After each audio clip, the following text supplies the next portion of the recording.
In Print Radio. In Print is a professional writers organization located in Rockford, Illinois. We're dedicated to providing resources and education off the page and on the air. Hello, I'm Bob Francis. Today, In Print member Kathleen Tresemer is talking with author Shari Brady. Congratulations, Shari Brady, on the tremendous success of your first novel, Wish I Could Have Said Goodbye. Before we discuss the book, however, let's share with the audience what led up to you becoming a writer. I understand you initially earned a business degree. What happened after that led you to become a writer instead of a powerful businesswoman? I actually have been writing since I was 8 years old, and I was a closet writer. So I wrote all kinds of stories and basically hid them away and got my business degree and was in the business world doing marketing and human resources and that type of thing. Always striving to be a writer, but thinking that I was scared. So I had my children and decided that life was going by and I wasn't pursuing what I really wanted to do. So I started freelance writing and writing for local magazines and newspapers, and really got to the point where it was I want to be a writer. What do I really want to write? And since I was 12, I wanted to be Judy Blume. So again, I had a conversation with myself and said, it's time.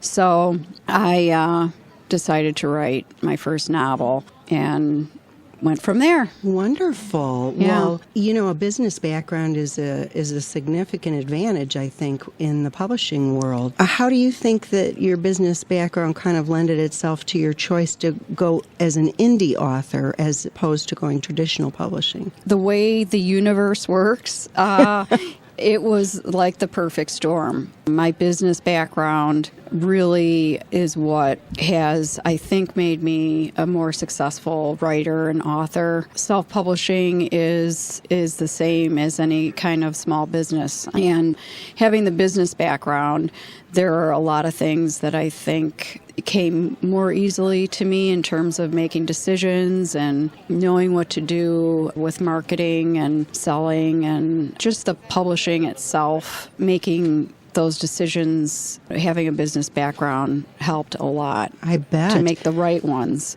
Traditional publishing would be with one of the big main publishers, get an agent, and work that way. Indie publishing is when you manage all those things yourself. And so did you think perhaps you would go traditional publishing first, or had you always wanted to be an indie publisher? When I was in the midst of writing the novel, I really was not considering self-publishing or indie publishing. And then towards the end of when I knew that the novel was getting to the point where it was really done and I had to make a decision, I did a lot of research in what was going on in the industry, and I could see that it was self-publishing and indie publishing was the new thing in the industry. And I wanted to take advantage of being kind of a pioneer or one of the people that was taking hold of the industry in a different way. So I looked at it as an opportunity as a new person to go indie. And not to say that traditional is out of the question. In fact, the trend is getting to be now where authors are doing both because you can. And and it's a kind of a win-win for everybody. The industry, it's very competitive, and traditional publishers sometimes just don't have the resources to give to new authors. And so it's good in the sense that you have control of your career. So I think doing indie first prepares you for, you could partner with a traditional publisher. And is that your goal then, to ultimately partner with a traditional publisher, or do you want to remain an indie author? My goal is to maximize my career. And if that means partnering, then I will absolutely do that. But it has to be beneficial for me and keep me with my readers. The industry is certainly changing, and you're just running to catch up, it sounds like. And yes, yeah, it is. courageous of you. Yeah, it's fun. Again, it goes back to my love of entrepreneurship is always, it's just in me. It's what drove me to get a business degree. And that's what I love about publishing is even if I was with a traditional publisher, I would need to be savvy. I'd need to take charge of my career, know what I wanted, and go for it. And it's like anything else. You don't know any different. And so you're just jumping in and taking on all these roles. It's amazing. Yeah, it's fun. Well, sure. Today. Yeah. Right. Got a lot of balls in the air that you're juggling there. Yes. Yeah. Well, let's change direction here and let's talk about your spectacular award-winning novel, Wish I Have Said Goodbye. When did the book come out? It came out in June of 2012. Okay, so it's been out for a while now. Mm-hmm. And tell us about the storyline first and foremost. It is about a 16-year-old girl who loses her older sister to an accidental drug overdose.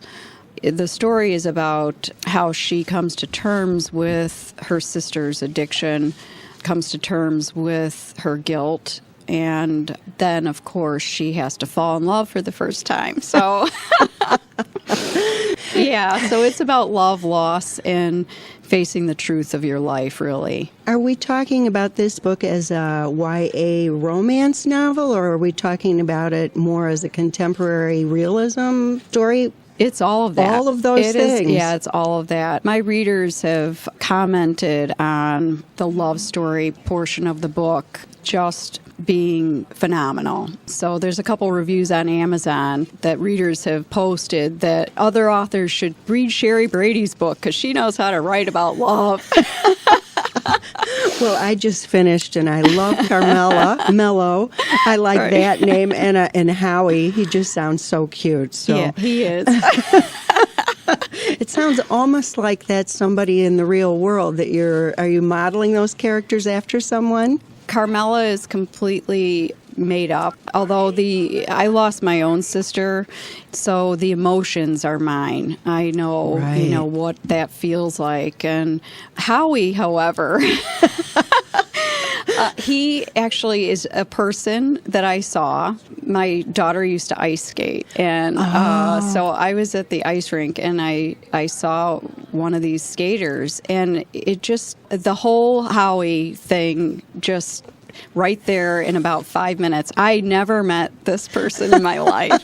In fact, a lot of my characters are based on complete strangers that I see them walk by, and all of a sudden I have a whole story of this person.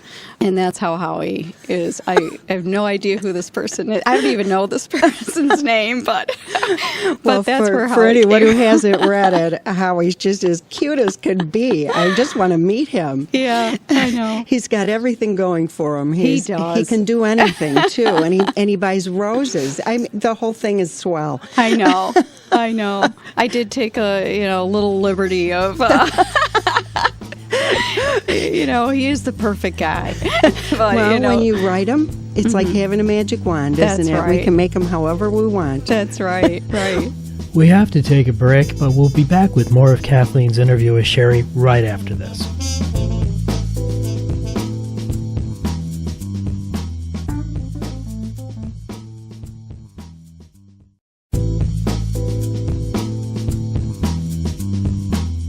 Welcome back. Imprint member Kathleen Tresemer is talking with writer Shari Brady. The book won a lot of awards, Shari, and an impressive amount of debut novel awards. Yeah. And can you talk about these awards that you've won a little bit? Well, it's, of course, just exciting as all get out when every writer knows. I mean, you just pour your heart and soul into a project. And I think especially being an indie author, everything about that book was me. And so to win the awards, it helps me to really keep going the next one. Without having an industry backing, it just is a great thing to know that other people see my work like I do. And, Well, and you mentioned an industry backing. Now, typically, if you went traditional publishing, those publishers would nominate your book for awards. How is it that did you get nominated? You won 1, 2, 3, 4, 5, 6 awards. Right. Yeah. And so, did you get nominated for these? Did you enter competitions? they're national competitions that I entered. At some expense, correct? Yeah, not enormous amount of money. So I entered them myself. Usually with a traditional publisher, they would enter authors' books. Right. So I entered myself and was very pleased with the results. I'll What can I say? impressive. Yeah. I'm going to run down the list. You won the Independent Publishers Book Award, first place ebook in the young adult category. You won 2 Royal Dragonfly Book Awards in 2012, the second place in the newbie fiction category, and third place in the young adult category. Moonbeam Children's Book Award, silver medal. Romance Writers of America Show Me the Spark contest, third place. I can't believe it, only third place, for heaven's sake, with Howie. And the Anderbo Self-Published Book Award in the top 3. And so this is quite impressive. How did you learn about entering competitions? Was this something you were aware of, or did someone contact you? How does that happen? It goes back to, again, doing a lot of research. I teach myself by looking at what the traditional publishers do with their business. And so I know that they enter contests, and so I went out there and researched all the contests that I could. That business background again came in handy. I think many people don't realize that traditional publishing, they would take care of those things for you. And It's like any other industry. You have to take control of your destiny. well, you also won an essay contest last year for Ms. Magazine and Stanford University, a collaboration between those two. Tell us Right. about the essay a little bit. Ms. Magazine was turning, what was it, 50 or 40. 40. I shouldn't push it, right? And They're not going to be happy with you, right? so they got together with Stanford University's Women's Studies program, and they hosted this worldwide competition. And for each one of their covers, they asked people to submit an essay. Then they would choose the winner of each cover, and that would be displayed at Stanford University for their big celebration. Interesting. Luckily, my brother happens to live down the street, so I couldn't go out there to see my essay on display, but he did. So it was second best, way to see your work. I won the cover, so I was really just thrilled with that because, like I say in my essay, it's a short essay, but it's to the point, and Ms. Magazine had a profound effect on me growing up as an All of us, adolescent. sure. I still remember my sister and I had matching Ms. T-shirts. She had red, I had blue, and then we'd switch, and the big MS. So it was just a natural thing for me to submit an essay, and then to win it meant so much to me. Oh, so exciting. And this was in January of 2012. It says here, I'm reading off the information I have, that your essay was based on a 1977 article about why women don't like their bodies. Can you talk about that a little bit? What was your article then? How did you relate your essay to that article? I had anorexia as an adolescent, and in 1977, anorexia really was not, nobody knew what it was. It just didn't exist. And Karen Carpenter, of course, died shortly within that time frame, and that's kind of brought that whole disease to light. And so my essay is about how Ms. Magazine, always on the cutting edge and always something for women to read and get educated and Well, it was very courageous of you to share that experience of your own with the readers, and that's kind of what Ms. Magazine was all about, about speaking out and not hiding anymore who we were and being proud of our strengths and our weaknesses. Right, so right. Congratulations on that. That's a pretty big deal. Thanks. Thanks, yeah. I was impressed. Yeah. You've got a new book coming out, All the World's a Stage. Give us a little lowdown. What's that book about? It is about a aspiring actress who goes to a performance arts high school, and her mother is a renowned psychologist in Chicago and gets assaulted in an alley with a bat. And through seeing her mother recover from the violent act that she had done to her, Gabrielle has to come to terms with a situation that she has been putting in the back of her mind since summer. So she goes from actress to activist through she goes on a mission to try to end violence in Chicago, and through that she faces her own somewhat violent encounter that she had previous. Well, that's a very timely subject for Chicago, especially. Yeah. And what inspired you to write about that subject matter?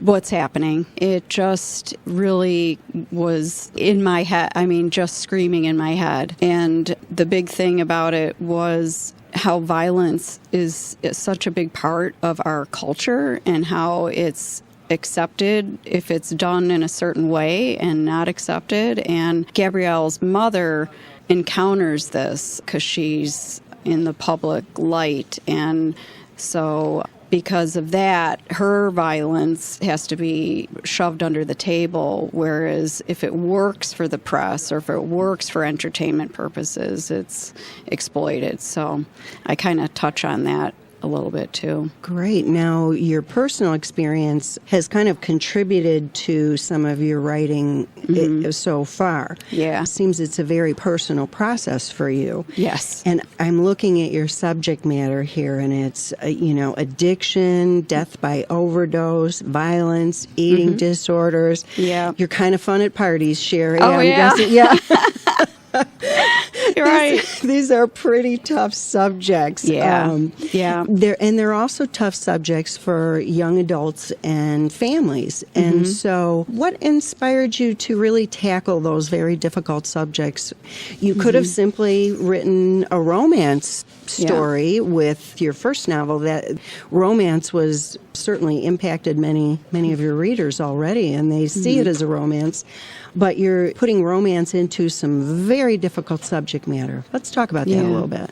I feel that that's my purpose. I try to write things that are lighter, and it just doesn't mean anything to me. And when I was reading Judy Blume, she was tackling the tough stuff. Exactly. And it just goes back to when I was 12 and thinking, if I could grow up someday and help somebody else that reads my book feel like they're not the only one, then that would be an awesome thing to do. So my stories are very personal, and that's just me and what I want to write about. I feel like a lot of other writers do. I feel like the stories find me. I wasn't planning on Gabrielle's story ending up being what it was, and it just did. It just came to me, and I was like, all right, universe. I'll do it if you're making me, all right? Yeah. Well, I noticed in your bio, I'm going to quote you in your bio. Sure. Here, you said you spent your high school years wishing you were somebody else. And why was that? And what changed that make you glad to be who you are today? Because you're a beautiful, confident woman who's very successful. And what happened then and what happened now? I think it was accepting who I was. I think a lot of who I was always an artist. And I think that put that in my bio to kind of give light to the fact that if you're not who you are, then you're nobody, right? Right. And I was really wishing I was someone else because I was really wishing just to be myself. So, and I think it's artists, people who are creative and artistic expression sometimes is not easy. Right. It's not easy to just put your heart out there and Whatever. If you want to throw a dagger at it, go ahead.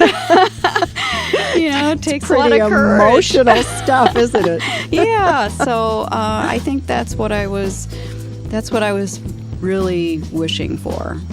We'll be back with more of Kathleen's interview with Shari in a moment.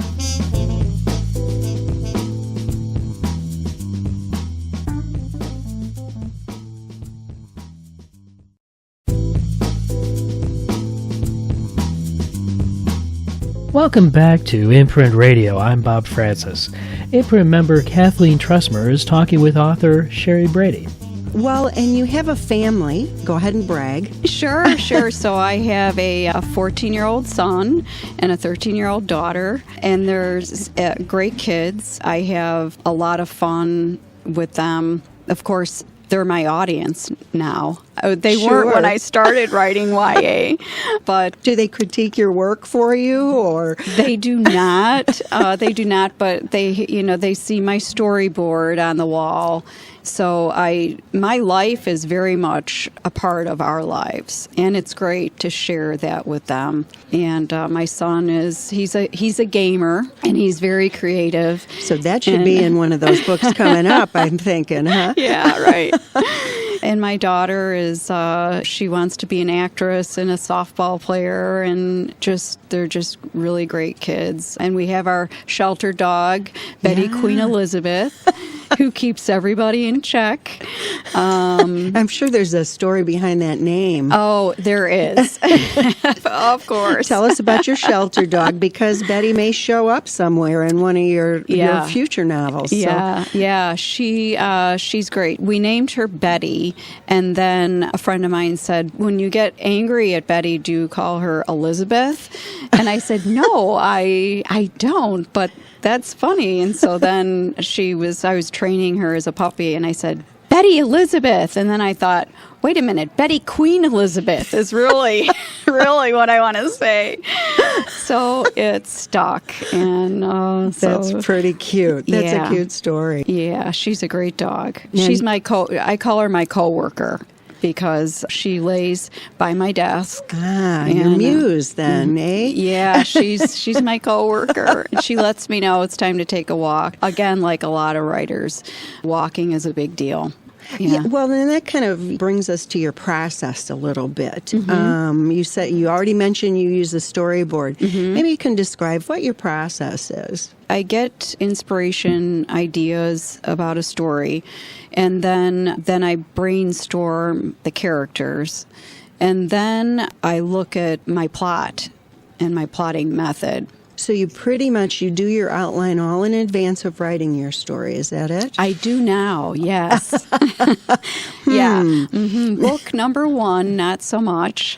But it's every writer has to go through a process to find out what works for you. And so I have found that my brainstorming combined with then I give myself a really solid roadmap, and then I move on from there. My imagination can just go in 1,000,001 different directions, so I need to have a solid roadmap. And was that something you learned? Of course, we didn't really talk too much about your certificate in creative writing from the University of Chicago. Is that something you learned as part of the process of your training there? Yes, part of my process there is about not so much structure, but about getting to the heart of who you are as a writer, which is huge, and your voice. And then it was through that process that I also found that I needed a solid roadmap.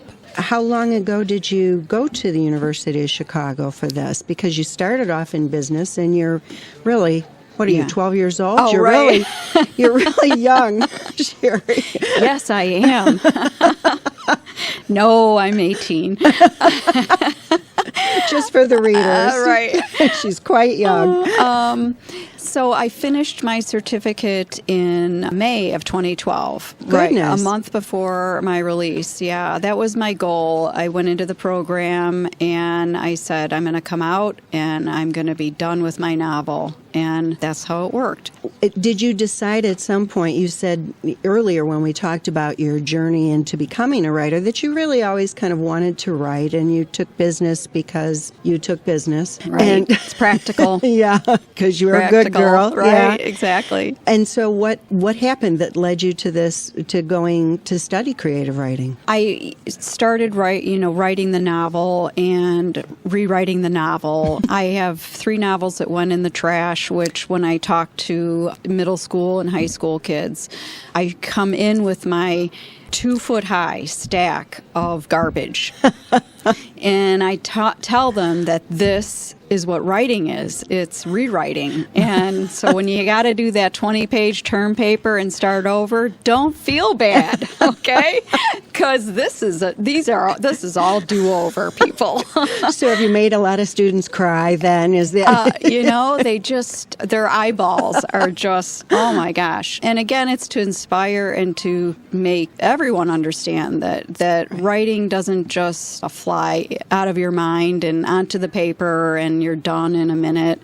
And all the great writers have always said, it's all about the rewriting and the wedding of inspiration and creativity and the discipline and work side, where I think a lot of particularly middle school, young high school students haven't quite grasped that yet. Yeah. So you're giving them a dose of the real world there, aren't you? Yeah. And That's good. And to not to give up if you've written 20 pages and they're not very good. Right. That's okay. Right. Because it's just not going to be good the first time out.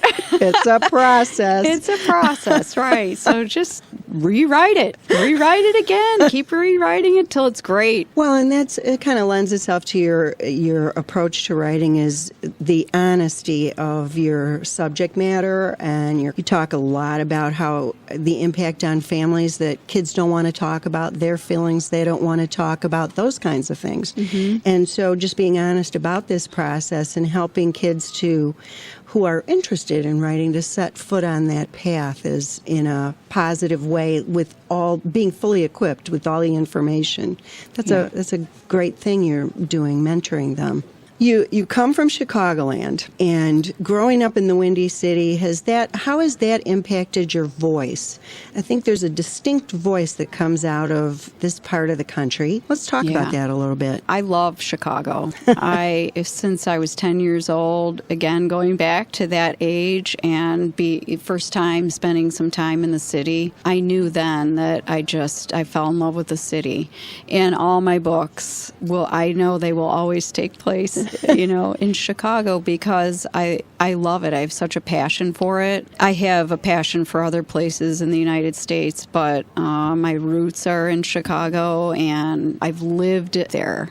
And the sidewalks, it's just everything. Well, reading your book, it puts you right there. I could see all the homes, and I knew exactly where I was, having come from Chicagoland too. So, so you did a good job. Thank you. It's been said that writers from the East and the West Coast, they have a greater advantage in getting published because they're kind of in the heart of that industry. The publishing industry, of course, originated in the New York area. Finding recognition in the business can be difficult. How do you honor the Midwest? Has being from the Midwest and being placed in Chicago, has that helped you in any way get recognition and move your business along, your writing business along?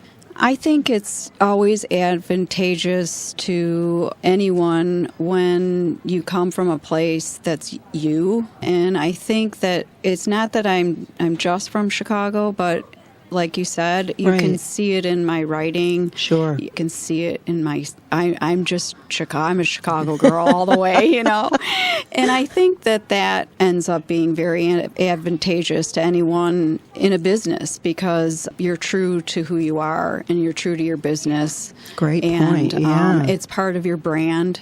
And that's a big deal. Now, Chicago has a rather rapidly growing publishing industry, and I imagine networking opportunities are expanding for you greatly in the Chicagoland Yes. area. Yeah. And again, Chicago's a great city It because is. we're kind of like a smaller, accessible town.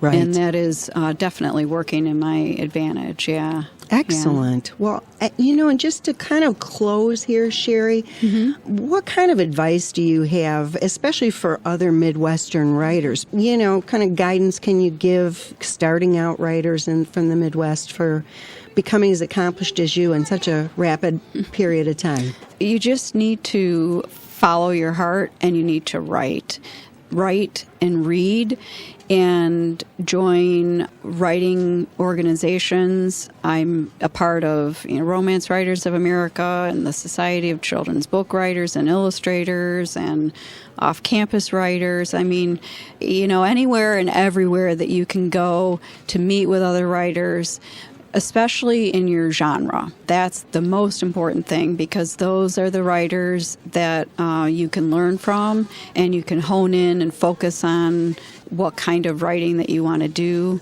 And it's really all about learning. Writing doesn't just happen. Right. It is a craft. It is a craft. And so I learned so much from other writers and taking writing classes everywhere. I've even gone up to Madison to their writing studio up there. It's just, you just keep learning, keep writing, keep reading, keep at it, and it will happen. Terrific. Yeah. Some famous writer said the only writers that don't make it are the ones that quit. There you go. We'll have to find out who that was. Yeah. Shari, thanks so much. I want to remind everybody, Wish I Could Have Said Goodbye came out last year, and coming out in the spring, All the World's a Stage by Shari Brady. Thanks for being with us. Thanks for having me.